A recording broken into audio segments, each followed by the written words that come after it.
आज गडबड खूप आहे आणि वेळ फार कमी, कारण आज इथून चेकआउट करायचं आहे. 3 वेगळे डेस्टिनेशन्स पाहायचे आहेत आणि मग बँकॉकला आमच्या हॉटेलमध्ये चेक इन करायचं आहे. त्यामुळे जय महाराष्ट्र करून आम्ही निघालो. आमच्या गाडीचा चालक मात्र घाटातून वगैरे फार सावकाश चालवत होता. मी असतो तर अशी गार गार गार गार गार गार गाडी चालवली असती. ऑब्व्हियसली मुंबई गोवा हायवेचा एक्सपिरियन्स आहे मला.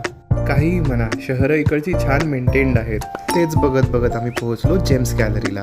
हो, खायची नाही, बघायची जेम्स. इथे आल्यावर तर भारतातच आहे असं वाटत होतं, कारण टोकन सिस्टम होती. टोकन नंबर प्रमाणेच जाऊ देत होते, तरीही गर्दी करायची उगाच. तर मग आम्ही निघालो.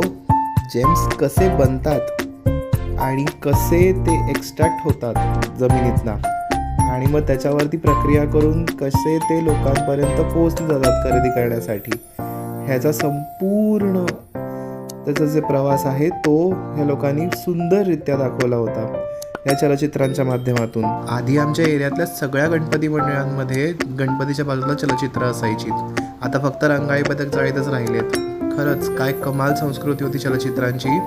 असो, पण ही चलचित्र फारच सुंदर होती, नो डाऊट. मला तरी वाटतं बहुतेक ही लोक कोकण रेल्वेपासूनच इन्स्पायर्ड असावीत, कारण बोगदा येतोय, बोगदा संपल्यावरती काहीतरी परत छान दिसतंय, परत बोगदा येतोय.